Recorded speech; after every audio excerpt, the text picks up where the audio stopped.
Hello, and welcome to my presentation on religion and the outdoors. So, the main focus of my presentation is going to be on how many people love spending time in the outdoors because of its beauty and grandeur, and how this makes it a great place to recreate and enjoy God's creation. So, I'm going to jump right into it. This concept of the great outdoors is something I want to focus on for the presentation. It's a common phrase, you hear it all the time when people are talking about the outdoors.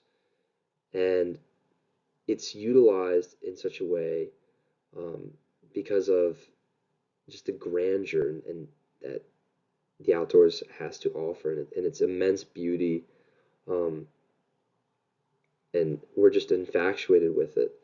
And especially in our American culture, you have guys like Thoreau and John Muir who are pioneers in this idea of the outdoors is not just something as a commodity or just natural resources, but really enjoying the outdoors for being beautiful.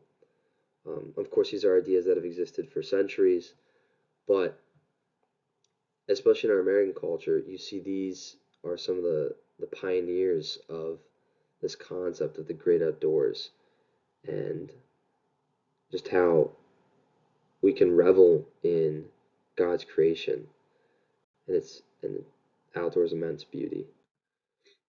So I'm going to start with the outdoors and media for God, media, and culture. Um, so the outdoors and media, like we just talked about, as far as stories go, you have you guys like Thoreau and Muir who have these earlier stories in our American culture, but then that's kind of transformed into movies. I mean, there's countless movies about the outdoors. A couple that come to mind that I want to touch on specifically are, for example, Into the Wild, also a great book, but it kind of develops this idea of, that Thoreau kind of started of being out in nature, with his story, Walden. But, the main character's name I cannot remember at the moment, but he has this desire to get out into the wild. I mean, the story's called Into the Wild. He has a desire to, find himself out there, and he wants to get away from the day to day. And I think it also, and I'll talk about this in the next slide as well, where we focus on culture. Um, but the idea of American individualism that we discussed is also very much ingrained in the outdoors. The idea of going out on your own into the woods, um, and finding yourself, a super individualistic American thing. Um, and I also think it kind of has to wrap into the individualistic kind of turn in prayer as well.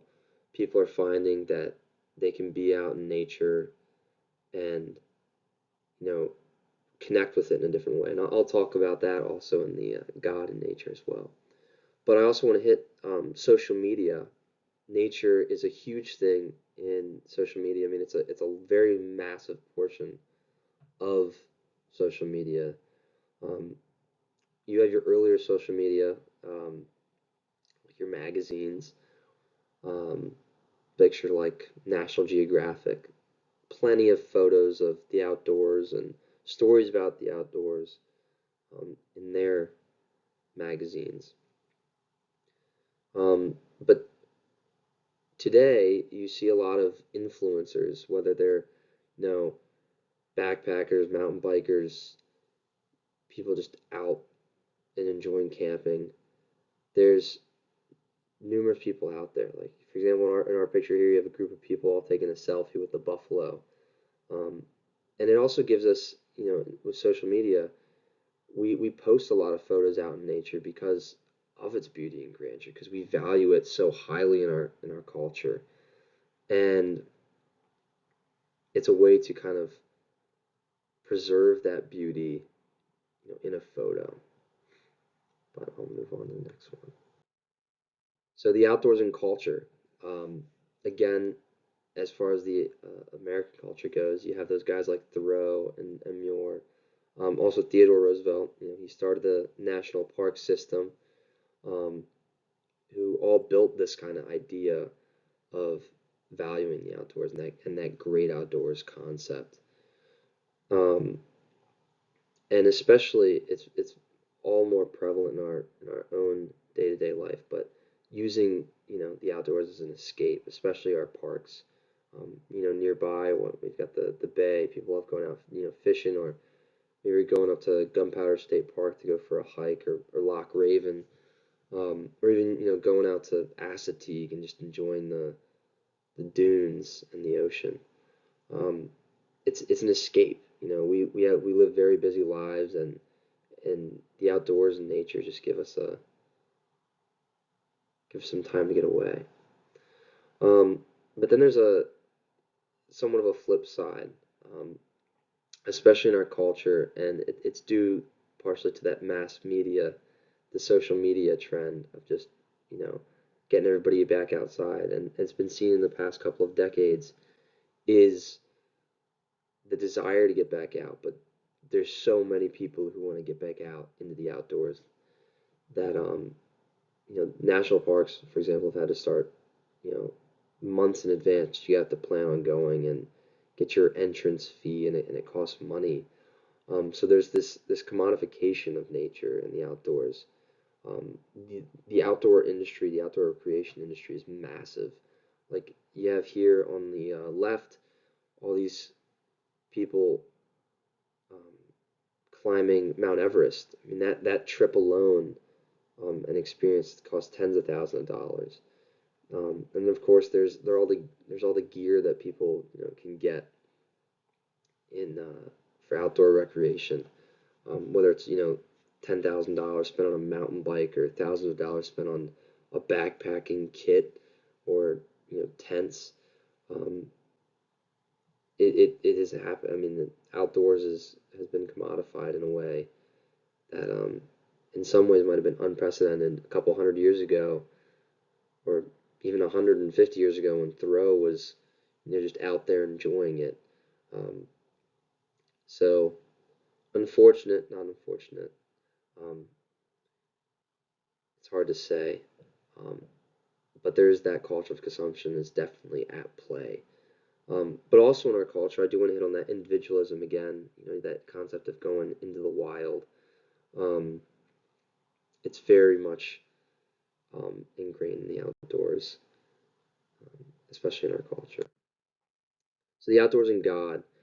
Um, the way I like to think about it in a couple of the articles I read is that the outdoors is really a tangible piece of God. You can smell the flowers or the dew, the trees. You can feel the wind on your face. You can hear the bubbling brook or the excuse me, um, or the sounds of the ocean, the birds chirping. It's there. It's there. It's very tangible.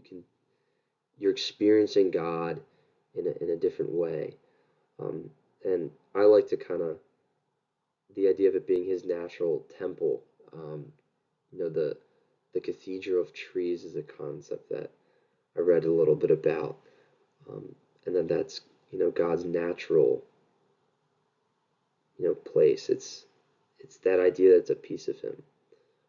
There's also plenty of biblical connections. I mean, Genesis, for example, he creates the world, and he does it in a way in which you know man is the stewards. And I think because of that, we have that bridge with the outdoors, and it's so ingrained in just who we are as people that we always are gonna have some desire to go out there and enjoy its beauty. And um, yeah, but another thing that I want to touch on that I read about in some of the articles, um, there was this one study done, and it was I believe it was in the NPR article, and it touched on how people out in the California, where there's a lot more parks. I think they used like I don't know, it was like places of natural beauty, um, but that people out there are less, there's less religiosity, as in like people adhere less to specific religions, whether that's, Christianity, um, Buddhism, Eastern religions, Judaism, Islam, whatever.